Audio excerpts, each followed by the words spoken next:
As we say that the heart attack is not the number one problem, but day to day in our practice, what we are facing is a socio-economic problem. Patients coming from different strata and having the economic problems, and our lot of time is wasted in managing the economics. We are talking on one side about the lifestyle diseases, and on the other side, still we are fighting with the swine flu, dengue, malaria, and lot of patients are dying because of that. On one side, there is a overnutrition, we can call it as obesity, and other side it's undernutrition, and that's causing the problem. If you look at that, the how world dies today, so one of the number one cause is cardiovascular disease, then comes the stroke, and then is the infections. And one more, if we look at the slide, it's a road traffic accidents. Because if you look at the report 6 months back in Maharashtra Times or Times of India, it said that the Maharashtra number one killer is the traffic accidents. Why? I think we like to follow rules very meticulously, or what? We should look at it, I think. We are talking about the global warming, but I think the global thrombosis is going to be the major burden, and that's going to be the challenge in future. We see that the patients coming to us is in always emergencies, heart attack, emergencies, hypertension, kidney failures. But what lies below is very important, and that's what is going away. And that's why whenever we are seeing the patient, it's a search of vulnerable patient, or how do we risk stratify the patient who is coming to us for his disease and which should be in a primary stage. As he said that the traditional risk factor, which we all know, but when we look at it, they are important, or what? Traditional risk factors are present in what percentage of patients with coronary heart disease? Less than 50, greater than 50, or conflicting data? What do you think? Risk factors and correlation of coronary artery disease. How many risk factors should be there? It's a conflicting data is there. If you look at the data, how many people have dyslipidemia when you compare it? Less than 50% have more than 200 cholesterol. Cholesterol is normal in more than 50% of patients who present with a cardiovascular disease. If you look at the risk factors, almost 30% will have no risk factors. One risk factor in around 40 to 45% means that 60% people will have a 0 to 1 risk factor. 2 or 3 risk factors are seen only in 20 to 30% of people. Then what we are talking about risk factors, really it's playing a role in atherosclerosis or not. This slide shows the same way.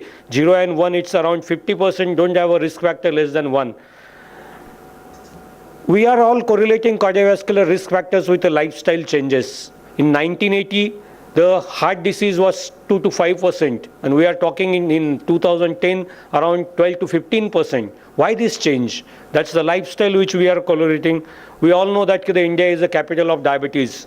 And if you look at the different risk factors, all these risk factors are important, but really they explain the cardiovascular disease or not. And as he said, inflammation, psychosocial factors, dietary factors, they are forming an important base in management of the heart attack. We all know that in diet, now we are seeing that the vitamin B12, vitamin D3 deficiency is very common. And that's why the people coming with diabetes, sleep disorders, hypertension, cardiovascular disease, and it's been correlated with that. Vitamin B12, energy levels are low. Vitamin B12, B1, B6 deficiency is there, hyperhomocystinemia is there, and that's causing a thrombosis. Dietary changes, obesogenic environment, what we like, we eat. Smoking, alcohol, and one of the most important thing what I see, there is a stress and illness. If you look at it, biological effects, maladaptive coping, and emotional mediated effects, and all this leads to a increase in risk of diseases. They say that there is an increase in the inflammation and inflammatory markers. This is the important slide about the Indians' metabolic syndrome, which is the commonest risk factor which we see, and there is an abdominal obesity, and that leads to a more fat deposition around the viscera, and that's the dangerous fat. And if you look at the metabolic syndrome, we say that the HDL, which is a good cholesterol, is reduced, triglycerides are high, LDL cholesterol is high, and patient has a waist-hip ratio which is changed, and along with that diabetes and hypertension borderline or can be manifested. And that's what is an important risk factor in the Indians. And this subcutaneous visceral fat, which is a pro-inflammatory, it releases the inflammatory markers and causes the inflammation and formation of plaque. And that's why the inflammation, how do we look at this inflammation? Can we diagnose it by clinical signs, or are there any markers which we can see it? There are 4 markers which has been described: C-reactive protein, lipoprotein A, fibrinogen, and homocysteine. And one of the most important is the hsCRP. So how do we understand the atherosclerosis? What we say inflammation plays a role. What is it? Basically, when we say that there is an endothelial dysfunction, there is a leukocyte and the monocyte migration in the subendothelial region, and it causes adhesion. And then this adhesion, if you can look at this slide, monocytes enters the subendothelial area, and it gets converted into macrophages, and when macrophage comes into contact with oxidized LDL, it forms the foam cells, and once foam cell is formed, there is a growth factors, metalloproteinases release is there, and it causes a cell proliferation and the matrix degradation. And this is the process which we can see that the modified LDL, cytokines, adhesion molecules, and all these call a cellular hyperplasia and the plaque formation. And this is what is the plaque, which is a lipid core. And depending upon this core, what covering is there, it's a thin fibrous cap or thick fibrous cap, that decides that this plaque is going to rupture and cause the acute coronary syndrome or a paralysis or a stroke. And that's very important. When the fibrous cap which is there, if it becomes a thin, two factors occurs. One is the interferon Y is synthesized, and it prevents the formation of collagen.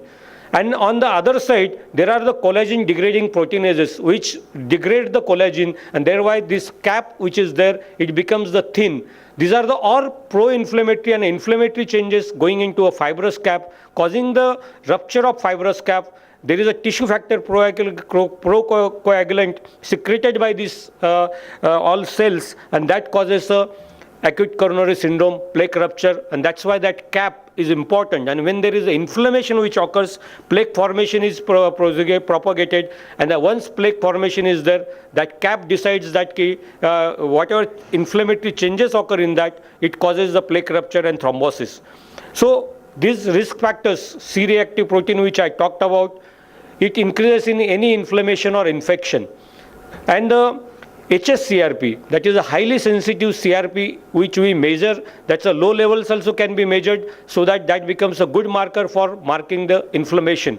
If you look at the slide, if hsCRP is high, patient and it's in the more than 3, chances of you developing a myocardial infarct, stroke is high.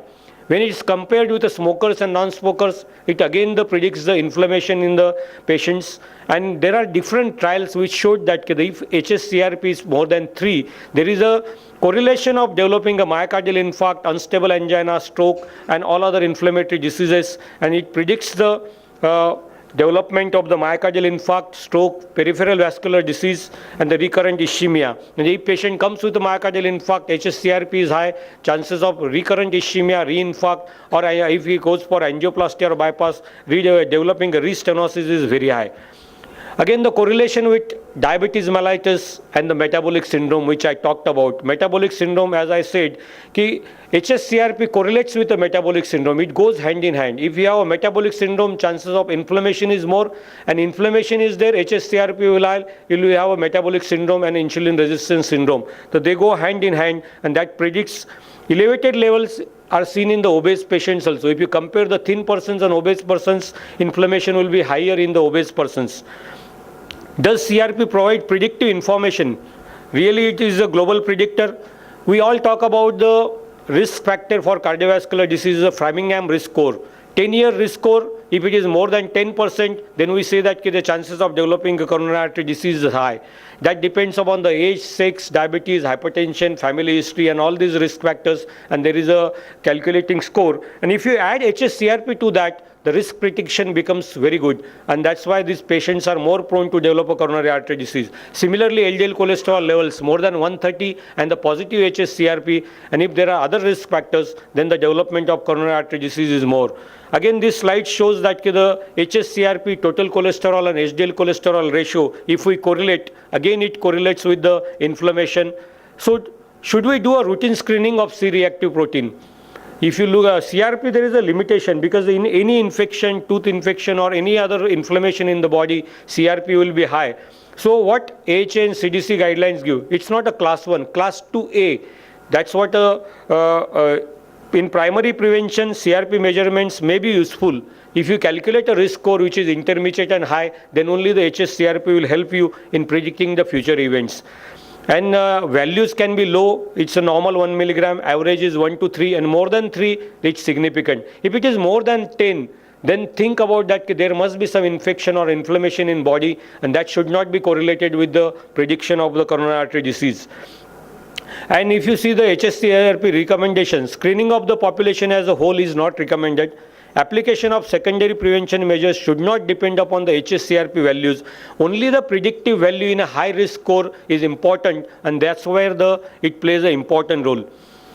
Other marker is a lipoprotein A. In Indians, they say that this is very important risk factor because it's a small dense LDL particle, and in Indians it's on the higher side. Younger patient coming with a myocardial infarct, lipoprotein A is on higher side. But can you change it or can you treat it? It's very difficult to treat. Correlation with the thrombosis is there because lipoprotein A mimics the plasminogen, and when lipoprotein A is on higher side, thrombosis is more. But there are no prospective data or studies to show that correlation, and the management helps. But niacin can be used to control the lipoprotein A if it's a young patient coming with a myocardial infarct. Fibrinogen, which we all know that it's a final step in the coagulation. It also regulation of cell adhesion, chemotaxis, stimulation of platelet aggregation occurs with the fibrinogen. But again, in the acute phase reactant, it increases. Smokers, obese patients, it's on the higher side. But clinically or in a practice, it's not available on a routine basis, so it's not been used as a routine marker. If it is on higher side, fibrates and niacin can be used. And as I talked about the vitamin B1, B6, B12 deficiency, it's very common in Indians, and that's why hyperhomocystinemia is very common in Indians. That causes a thrombosis in Indians. If you look at this, homocysteine to methionine is not formed because of the deficiency of these vitamins, and that's why there is a homocystinemia. It can be a family history is important. Homozygous homocystinemia is there. Other causes is a hypothyroidism, renal failure, and the drugs which are interfering with and it's been correlated with the stroke and coronary vascular disease. But again, the routine screening should be done or not, it's not indicated. Young patients coming with a unstable angina, infarct, stroke, or any thrombosis in the body, hyperhomocystinemia should be checked, and the vitamin supplements should be given. If you find that the patient is having inflammation or HSCRP is high, what do we do? What are the drugs available to us? It's a statins. Yes, it's the only drug which has been studied widely and has been accepted in different trials, show that it's an anti-inflammatory drug and it really helps. And other lifestyle modifications are important. Weight loss, smoking cessation, physical activity, diet. I think these are all important markers to reduce the inflammation in your body. If you look at the slide, which I had already showed, foam cell formation, there is a dendritic cell stimulation, and there is a kynurenine pathway, and from foam cells or macrophages, there is NF-kB-PPAR, that is a nuclear factor, kappa beta cell is there. That pathway is important because I'll just show you in the next slides how it works. And as I said, anti-inflammatory action, statins is an important drug and which has been studied and very well accepted. But are there any other drugs which can control this foam cell or macrophage initiation or stimulation?